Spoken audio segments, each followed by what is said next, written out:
Welcome to Bioversity YouTube channel. আমি মোহাম্মদ খুরশিদ আলম। তোমাদের সঙ্গে আজকে কোয়ান্টাম মেকানিক্স নিয়ে কিছু একটা ইন্ট্রোডাকশন, কোয়ান্টাম মেকানিক্সের একটা ইন্ট্রোডাকশন আলোচনা করব। তোমরা যারা গ্রাজুয়েট স্টুডেন্ট, মানে গ্রাজুয়েশনে এনরোল করেছো, যারা জাস্ট তারা কোয়ান্টাম মেকানিক্স নিয়ে বিশদে পড়বে। এবার বিশদে পড়ার আগে তার একটা বেসিক আলোচনা আজকে শুরু করছি। এই বেসিক আলোচনার পরে আমরা আরো part by part quantum mechanics এর ডিটেলে যাব। তো কোয়ান্টাম মেকানিক্স এর উপরে ম্যাক্সিমাম দেখেছি সবকিছুই ইংরেজিতে আলোচনা হয়। তো মাতৃভাষার উপরে জোর দেওয়ার জন্যই বাংলায় কোয়ান্টাম মেকানিক্স নিয়ে আলোচনা করার একটা প্রচেষ্টা করব ভাবছি। তো কোয়ান্টাম মেকানিক্স এর যে ইন্ট্রো দেই, দেখো কেমন লাগে। যদি ভালো লাগে তো তোমরা রেসপন্স করবে আশা করি। তো শুরু করা যাক যে কোয়ান্টাম মেকানিক্স জিনিসটা আসলে কি। এখানে দেখো, কোয়ান্টাম মেকানিক্স একটি অদৃশ্য জগতের অদ্ভুত নিয়ম। আসলে কোয়ান্টাম মেকানিক্সের এই সৃষ্টি কেন হয়েছে বা কোয়ান্টাম মেকানিক্সের কেন প্রয়োজন পড়েছে, যেখানে ক্লাসিক্যাল মেকানিক্স এসে ব্রেকডাউন দিয়েছে, যেখানে ক্লাসিক্যাল মেকানিক্স শেষ আর কাজ করছে না, সেখানে স্টার্ট হয়েছে quantum mechanics. Classical mechanics actually যত ম্যাক্রো এলিমেন্ট আছে, ম্যাক্রো এলিমেন্ট দিয়ে নিয়ে কাজ করে। বড় বড় যে এলিমেন্ট গুলো আছে তাদেরকে নিয়ে কাজ করে, তাদের মোশন, তাদের পজিশন, সমস্ত কিছু ক্লাসিক্যাল মেকানিক্স ডিসক্রাইব করছে। কিন্তু যখন মাইক্রো এলিমেন্টে চলে যাচ্ছে, একেবারে ছোট্ট ক্ষুদ্র জগতে, মানে আমি যখন ছোট ছিলাম আমার একটা স্যার আমাকে বলেছিলেন যে পরমাণুর আকৃতি কেমন, এটুকু মানে তখন কনসেপ্টে আনতে পারছিলাম না যে কতটুকু ক্ষুদ্র হতে পারে, একটা ছোট কণা কতটা ছোট হতে পারে। তো স্যার আমাকে এটা বলেছিলেন যে তুমি একটা পরমাণুর আকার এইভাবে ভাবতে পারো যে একটা বস্তু কণা যতটা ছোট হতে পারে, তুমি কল্পনায় আনো একটা বস্তু কণা যতটা ছোট, এটা তোমার কল্পনায় যতদূর পর্যন্ত আসবে তার থেকে একটু ছোট হচ্ছে পরমাণু। মানে আমি কল্পনায় ভাবতে পারি একটা কণাকে যতটা ছোট, পরমাণু ঠিক তার থেকে একটু ছোট। উনি এরকম একটা মজার উদাহরণ দিয়ে আমাদেরকে বুঝিয়েছিলেন। তো সেই জগতে আমরা যখন প্রবেশ করবো সেখানে আমাদের কোয়ান্টাম মেকানিক্স প্রয়োজন। তো সেই কোয়ান্টাম মেকানিক্স সম্পর্কে একটা পিপিটি বানিয়েছি। তো এই পিপিটির ওভারভিউটাও তোমাদেরকে দেই, দেখো। কোয়ান্টাম মেকানিক্স একটি অদৃশ্য জগতের অদ্ভুত নিয়ম। আমরা এমন একটি জগতের গভীরে ডুব দেব যেখানে বাস্তবতা আমাদের পরিচিত ধারণার চেয়ে অনেক বেশি অদ্ভুত এবং বিস্ময়কর। এখানে আমাদের মানে বাস্তব জগৎ অনেকটা ল্যাক করবে এখানে এসে।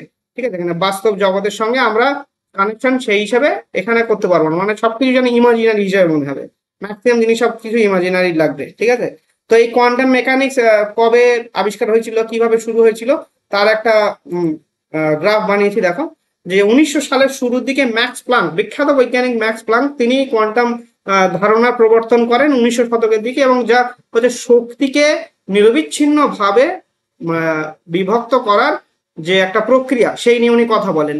যেন সূর্য, আমরা ছোটবেলা থেকে কি দেখছি, সূর্যের আলো আসছে পৃথিবীতে, তার থেকে সমস্ত এনার্জি পাচ্ছে আমাদের টোটাল এনভায়রনমেন্ট। কিন্তু অ্যাকচুয়ালি সূর্য ঠিক তরঙ্গের আকারে শক্তি দিচ্ছে, আবার যেন শক্তির প্যাকেট ছুঁড়ে মারছে আমাদেরকে রাগে। সূর্য পৃথিবীর উপরে প্রচন্ড রেগে গেছে, এক প্যাকেট করে শক্তি ছুঁড়ে মারো। তো সেই এক প্যাকেট শক্তিটাই হচ্ছে ফোটন কণা। তো সেই কনসেপ্ট চলে এসেছিল 1900 শতকের দিকে বিজ্ঞানী ম্যাক্স প্লাঙ্কের ধারণা অনুযায়ী। তো এরপরে আসেন আইনস্টাইন, নিলস বোর আসেন, হাইজেনবার্গ আসেন, শ্রডিঞ্জার, অনেক বিখ্যাত বৈজ্ঞানিক শ্রডিঞ্জার। তো এনাদের মতামত আমরা পরবর্তীকালে আলোচনা করব। তো এই 1905 সালে অ্যালবার্ট আইনস্টাইন উনি ফটো ইলেকট্রিক এফেক্ট নিয়ে আলোচনা করেন, যেখানে সানলাইট যখন সেমিকন্ডাক্টর উপরে পড়ছে সেখান থেকে এনার্জি এমিট হচ্ছে এবং সেই এনার্জিকে আমরা সার্কিটে ইউজ করতে পারছি। তারপর নিলস বোর উনি পরমাণুর মডেল নিয়ে আলোচনা করলেন, হাইজেনবার্গ উনি ম্যাট্রিক্স মেকানিক্স নিয়ে আলোচনা করলেন, এবং তারপর শ্রডিঞ্জার উনি বিখ্যাত ওয়েভ ইকুয়েশন আবিষ্কার করলেন। তো এই ছিল মানে মোটামুটি ক্লাসিক্যাল মেকানিক্স এর হিস্টোরি।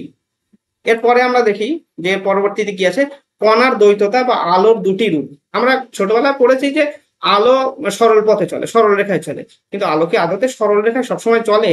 আলোর চলার গতি সরল রেখাও হতে পারে, বক্ররেখার পথেও হতে পারে, বিভিন্ন রকম হতে পারে। ইভেন আলো তরঙ্গ আকারে নাও চলতে পারে। আলো অনেক সময় কণিকার আকারে চলতে পারে, যে কণিকাটা হচ্ছে কি ফোটন, যেটা সূর্য ছুঁড়ে মারছে আমাদেরকে। তো সেই আলোর এই ধর্মটাকেই দ্বৈত সত্তা বা ডুয়েল নেচার বলা হয়ে থাকে। তো এই ডুয়েল নেচার সম্পর্কে এখানে কি লেখা হয়েছে দেখো, কোয়ান্টাম জগতে কণাগুলো একই সাথে তরঙ্গ এবং কণা উভয় বৈশিষ্ট্য প্রদর্শন করতে পারে, এবং আলো কখনো ফোটন কণা হিসেবে আবার কখনো তরঙ্গ হিসেবে আচরণ করে, এবং এই দ্বৈততাই কোয়ান্টাম মেকানিক্স এর অন্যতম মৌলিক স্তর। কোয়ান্টাম মেকানিক্স এর একেবারে একটা বেসিক প্রিন্সিপাল এই জায়গা থেকে শুরু হয়। আর এখানে যে দ্বৈত সত্তা, মানে দ্বৈত সত্তা বলতে ডুয়েল নেচারের মধ্যে এখানে ফোটনকে আলোচনা করা হয়েছে আর ওয়েভকে আলোচনা করা হয়েছে। ওয়েভ কিভাবে লাইট প্রোপাগেট করছে সেটা নিয়ে আলোচনা করা হচ্ছে। এরপরে দেখি কি লেখা হয়েছে, হাইজেনবার্গের অনিশ্চয়তা নীতি, আনসার্টেনিটি প্রিন্সিপাল। এখানে আপনি একসঙ্গে একটি কণার অবস্থান এবং ভরবেগ নির্ভুলভাবে জানতে পারবেন না। এটা হচ্ছে সব থেকে বড় স্টেটমেন্ট। একটা পার্টিকেল যখন এক জায়গায় থাকছে তখন আমরা সেই পার্টিকেলের পজিশন আর মোমেন্টাম দুটো একসঙ্গে ক্যালকুলেট করতে পারবো না। এটা হচ্ছে হাইজেনবার্গের আনসার্টেনিটি প্রিন্সিপাল। এটা সব থেকে মেন প্রবলেম বলতে পারো, বা এখানে বলতে পারো যে কোয়ান্টাম মেকানিক্স এখানে এসে ফেলিওর হচ্ছে, কোয়ান্টাম মেকানিক্সের লিমিটেশন এটাই। ঠিক আছে, তো এগুলো নিয়ে ডিটেইলে আমরা আলোচনা করবো। এটা জাস্ট একটা ইন্ট্রো বলে বেশি ডিটেইলে যাচ্ছি না, প্রত্যেকটা পার্ট এগুলো অনেকটাই ব্রিফে আলোচনা করার প্রয়োজন। এরপরে আমরা শ্রোডিঞ্জারের কনসেপ্ট দেখি। শ্রোডিঞ্জার কি করেছিলেন, শ্রোডিঞ্জার একটা ওয়েভ ইকুয়েশন বললাম, যেটা বিখ্যাত ওয়েভ ইকুয়েশন, যে ফাংশনটা উনি সাই ফাংশনটাকে ব্যবহার করেছিলেন এখানে।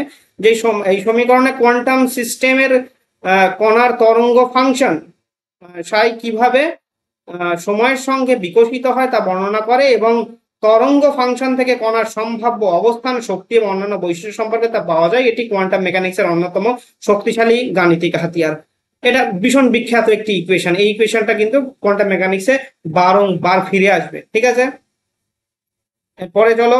আর শ্রোডিঞ্জারের একটা ক্যাট এক্সপেরিমেন্ট ছিল। সেই ক্যাট এক্সপেরিমেন্টটা আশা করি তোমরা অনেকেই শুনেছো, যে একটা কোয়ান্টাম মেকানিক্সের আলোচনা যখনই হয় তখন এই ক্যাট এক্সপেরিমেন্টের কথাটা উঠে আসে। যে একটা বাক্সের মধ্যে শ্রোডিঞ্জার তিনি তার পোষা বিড়ালটাকে রেখেছিলেন, এবং তিনি বাইরে থেকে কল্পনা করছিলেন যে বিড়ালটা বেঁচে আছে না মারা গেছে। তো এখানে দুটো কনসেপ্ট থাকতে পারে, একটা হতে পারে বিড়ালটা মারা যেতে পারে, আর একটা হতে পারে যে বিড়ালটা বেঁচে আছে। যতক্ষণ না বাক্সটা খোলা হচ্ছে ততক্ষণ না পর্যন্ত কোনো কনফার্মেশন পাওয়া যাচ্ছে না।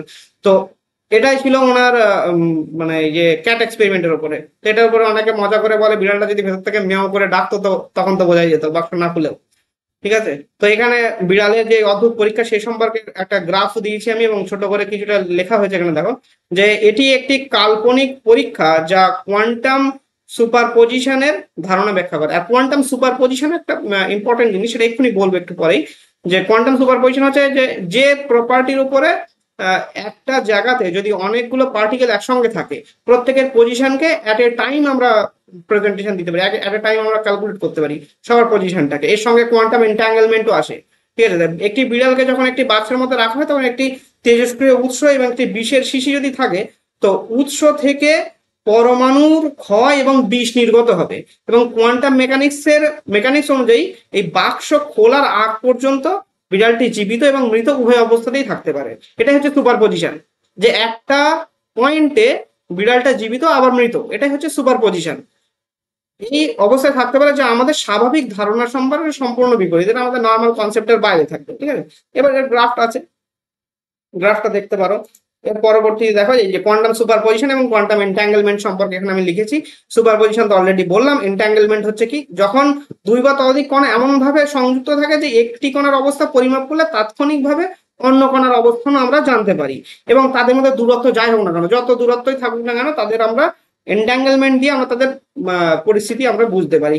কোয়ান্টাম এন্টাঙ্গেলমেন্ট কিন্তু পৃথিবীর বয়স নির্ধারণে ব্যবহার হয়। এগুলোর ইউজ অনেক জায়গায় আছে। কোয়ান্টাম থিওরি কেবলমাত্র ইমাজিনারি ফিল্ডেই কাজ করে না। আমরা হয়তো এর সঙ্গে বাস্তবের ম্যাচ করাতে অনেক বেশি প্রবলেমে পড়ি, কিন্তু এর বাস্তবে অ্যাপ্লিকেশন প্রচুর। কোয়ান্টাম মেকানিক্স ছাড়া আমাদের এই মডার্ন ওয়ার্ল্ড এর কোনো এক্সিস্টেন্স নেই।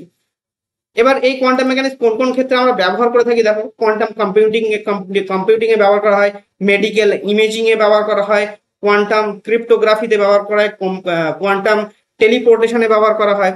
এবার এগুলো সম্পর্কে এখানে লেখা আছে যে যে মেডিকেল ইমেজিং এ কি হয়, এমআরআই যে করা হয়, ডায়াগনস্টিস করা হয়, এখানে এই কোয়ান্টাম থিওরি কিন্তু বিরাট ভাবে ইউজ হয়।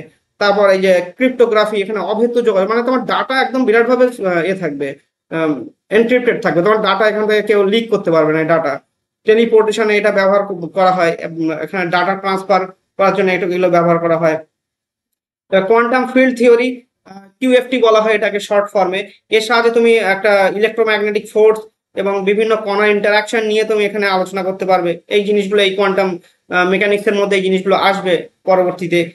ঠিক আছে, এরপরে দেখো যে টোটাল এই যে আলোচনা করলাম এর একটা সামারি এখানে করা হয়েছে, যে বিস্ময়কর বাস্তবতা দেখানো হয়েছে। এখানে কণা তরঙ্গের দ্বৈততা, অনিশ্চয়তা এবং সুপারপজিশন আমাদের পরিচিত জগতের ধারণাকে চ্যালেঞ্জ করে দেয়, এবং প্রযুক্তিগত বিপ্লবের মধ্যে এই যে কোয়ান্টাম কম্পিউটিং, ক্রিপ্টোগ্রাফি, যেগুলো আমি বললাম অলরেডি, এবং ভবিষ্যতে যে দিগন্ত সেটা কি হতে পারে, কোয়ান্টাম ফিল্ড থিওরি এবং অন্যান্য গবেষণা মহাবিশ্বের যে গভীর রহস্য উন্মোচন করেছে। মানে এটা সব থেকে মেন কাজে কোন জায়গায় আসবে দেখো, অলরেডি আমরা ডার্ক ম্যাটার, ডার্ক এনার্জি সম্পর্কে অনেক কিছু জানি, কিন্তু এই ডার্ক ম্যাটার, ডার্ক এনার্জি নিয়ে যখনই আলোচনা করবে তখন এখানে কোয়ান্টাম থিওরি একটা বিরাট পরিমাণে ভূমিকা রাখবে। যেখানে ডার্ক ম্যাটার নিয়ে এখনো পর্যন্ত বিশদে আলোচনা চলছে, বিরাট পরিমাণে রিসার্চ চলছে, তো সেখানে কোয়ান্টাম থিওরি বেশ কাজে লাগবে। তো এই কোয়ান্টাম মেকানিক্স এর উপরে এটা ছিল একটা ছোট্ট ইন্ট্রো, জাস্ট কোয়ান্টাম মেকানিক্স কি সেটা নিয়ে একটা জাস্ট বললাম। এবার তোমাদের সিলেবাস অনুযায়ী সামনে আগিয়ে যাওয়া হবে, প্রত্যেক চ্যাপ্টার অনুযায়ী সামনে ডিসকাশন আসতে থাকবে, আর সবগুলো বাংলাতেই থাকবে। তোমরা চাইলে এই আলোচনার যে পিডিএফ নোট আমি এখানে দেখালাম, পিডিএফ নোটটা আমাদের অ্যাপ থেকে ডাউনলোড করে নিতে পারবে। অ্যাপ ডাউনলোডের লিঙ্ক আমি ডিসক্রিপশনে দিয়ে দেবো, ওখান থেকে ডাউনলোড করে নিও। পিডিএফটা তোমরা ওখান থেকে ফ্রি অফ কস্টে পেয়ে যাবে, এবং আশা করি বাকিগুলো ভালোভাবে বোঝানোর চেষ্টা করবো। জাস্ট সাথে থেকো। Good bye.